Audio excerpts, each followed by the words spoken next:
नमस्कार दोस्तों। तो स्वागत है आपका फिर से हमारे YouTube चैनल पे। तो चलिए आज हम लोग पढ़ने वाले हैं वास्तविक संख्या का प्रश्नावली 1.3 का प्रश्न संख्या 1, जो कि हमें सिद्ध करना है परिमेय अपरिमेय संख्या। और अगर आप लोग परिमेय और अपरिमेय नहीं जानते होंगे तो वो हम पहले वाले वीडियो में पढ़ा दिए हैं, और वो वीडियो प्ले लिस्ट में एवं इस वीडियो के डिस्क्रिप्शन के लिंक में भी डाल देंगे। आप लोग वहां से परिमेय और अपरिमेय जाकर पढ़ लीजिएगा, ठीक है। तो चलिए हम लोग एकदम आसान भाषा से एकदम शॉर्ट ट्रिक के साथ हम लोग शुरुआत करेंगे, क्योंकि एकदम गारंटी है कि ये क्वेश्चन एकदम इस टाइप का क्वेश्चन एग्जाम में आता है। तो क्यों ना हम अभी इस टाइप से पढ़े कि हम लोग बाद में इसे कभी भूले ना, जिंदगी भर के लिए याद कर ले। तो चलिए हम लोग क्वेश्चन को देखते हैं बिना टाइम वेस्ट किए कि हम लोग का क्वेश्चन क्या कहता है। हम लोग तो जानते हैं कि सिद्ध करना है, बट हम लोग कितना आसान और कितना शॉर्ट में सिद्ध कर दे ये आज हम लोग सीखेंगे एकदम आसान भाषा में। तो चलिए हम लोग बिना टाइम वेस्ट किए वीडियो की शुरुआत करते हैं। तो चलिए हम लोग सबसे पहले क्वेश्चन देखते हैं। तो देखिए हम लोगों का यहाँ पे क्वेश्चन कहता है कि सिद्ध कीजिए कि क्या √5 एक अपरिमेय संख्या है। हम लोगों को पता है कि √5 एक अपरिमेय संख्या है। आप लोगों को नहीं मालूम है तो डिस्क्रिप्शन में जाइए, वीडियो का लिंक है, वहां से जाकर आप लोग वीडियो देख लीजिएगा। परिमेय और अपरिमेय पहचानने का ट्रिक हम बता दिए हैं। तो हम लोगों को इस क्वेश्चन को सिद्ध करना है, और ये बात आप लोग जान लीजिए एकदम बेसिक से। ये क्वेश्चन एकदम 200% ग्रांटेड क्वेश्चन है, ये एग्जाम में भी आता है। हर एक टाइप से महत्वपूर्ण क्वेश्चन है, इंपोर्टेंट क्वेश्चन है। तो चलिए हम लोग देखते हैं इसे किस टाइप से बनाते हैं। तो देखिए हम लोग हल आप लोग कहिएगा कि सर आप पहले ही लिख दीजिएगा, तो बाबू हमारे पास मजबूरी है, बोर्ड उतना बड़ा नहीं है, बहुत दिक्कत हो जाएगी समझाने में आप लोगों को, इसी के वजह से हम पहले ही लिख लिए हैं। लेकिन हम ऐसा समझाएंगे कि जिंदगी में कभी नहीं भूलिएगा। चलिए देखिए यहाँ पे हम लोगों को सिद्ध करना है कि √5 क्या है, अपरिमेय संख्या है। लेकिन हम लोग मान लेंगे, मानने में क्या जाता है कि माना कि √5 क्या है, एक परिमेय संख्या है। लाइन बाय लाइन देखिए, अब जब परिमेय संख्या हम लोग माने हैं तो आता है √5 = p/q। जब परिमेय संख्या हम लोग मान लिए हैं तो इसे p/q के रूप में लिखेंगे, जहां हम लोग का p क्या है, अभाज्य संख्या है एवं q ≠ 0 होती है। और HCF आप लोग जान लीजिए, p और q का HCF हमेशा 1 होता है। अभाज्य संख्या का HCF हमेशा 1 होता है, ठीक है। तो चलिए अब हम लोग यहाँ पे देख लिए। अब दूसरे यहाँ पे आइए पॉइंट पे। अब हम लोग √5 = p/q लिखे हैं, तो इसके बट्टे में 1 हम लोग दे देंगे तो उससे कोई फर्क नहीं पड़ेगा। तो वही हम लोग यहाँ पे लिखे हैं √5/1 = p/q। अब हम लोग दोनों तरफ वर्ग करने पर यहाँ पे लिख देंगे, दोनों तरफ वर्ग करने पर। तब p = √5 बाई क्रॉस मल्टीप्लीकेशन कीजिएगा, तब p का p = √5 × q हो गया।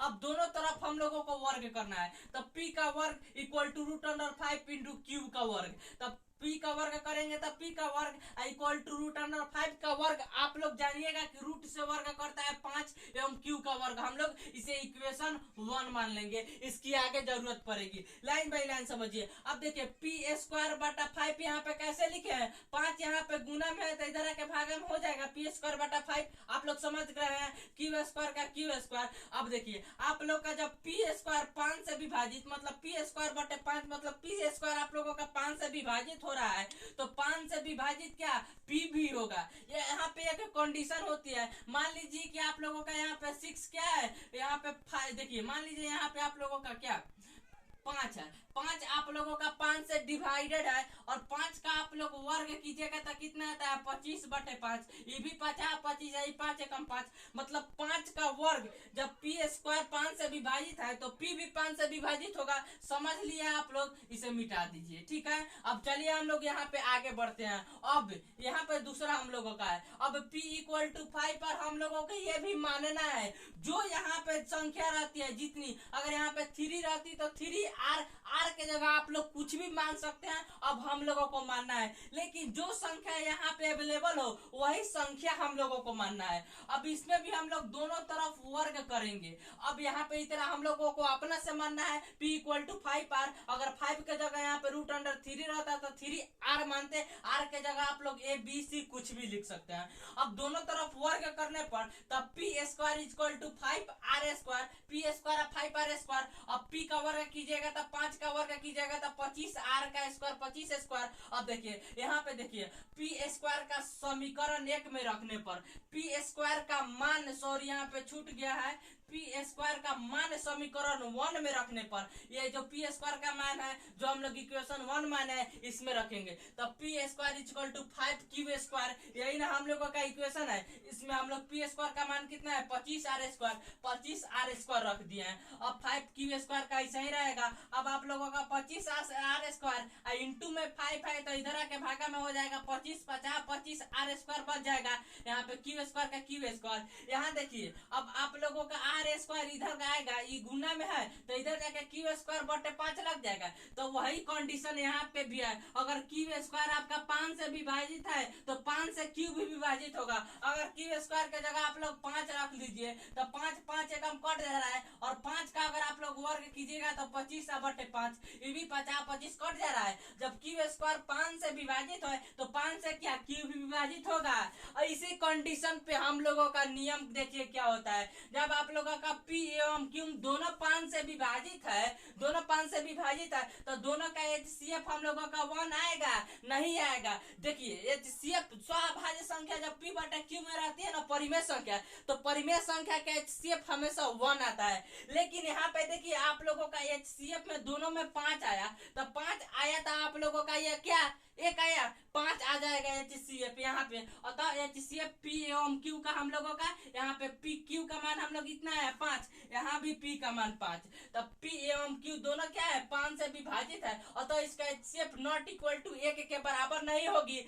अंत में देखिए क्या लिखना है, मेन यही है, इसके बाद यही। अतः हमारी जो अवधारणा है विरोधाभास प्रकट करती है, अर्थात √5 क्या है एक अपरिमेय संख्या है। नहीं समझे क्यों है, क्योंकि देखिए Q एवं P में आप लोगों का 5 से विभाजित हो रहा है, 5 से P एवं Q क्या है दोनों 5 से विभाजित हो रहा है। तो जब 5 से विभाजित हो जाएगा तो आप लोगों का HCF कभी आएगा नहीं, और जब p/q के रूप में रहता है उसका HCF 1 होता है। लेकिन इसमें 5 आ रहा है तो 5 भी आ जाएगा तो 1 होगा, कभी नहीं होगा। आशा है कि आप लोग समझ गए होंगे। हम हटते हैं, इसका स्क्रीनशॉट लीजिएगा। लेकिन आप लोगों को एक बात बतानी है कि आप लोग हमारे वीडियो को देख लेते हैं बट आप लोग हमारे चैनल को सब्सक्राइब और लाइक नहीं करते हैं, क्योंकि ये अच्छी बात नहीं है। हम आप लोगों के लिए कहिए ना अच्छा कंटेंट नहीं देते हैं, इतना अच्छा से समझा दिए, इतना बेहतरीन तरीके से आप लोगों को कोई नहीं समझाएगा। और नहीं समझ में आता है तो हम 100 बार कहते हैं कि सर आप लोग कमेंट कीजिए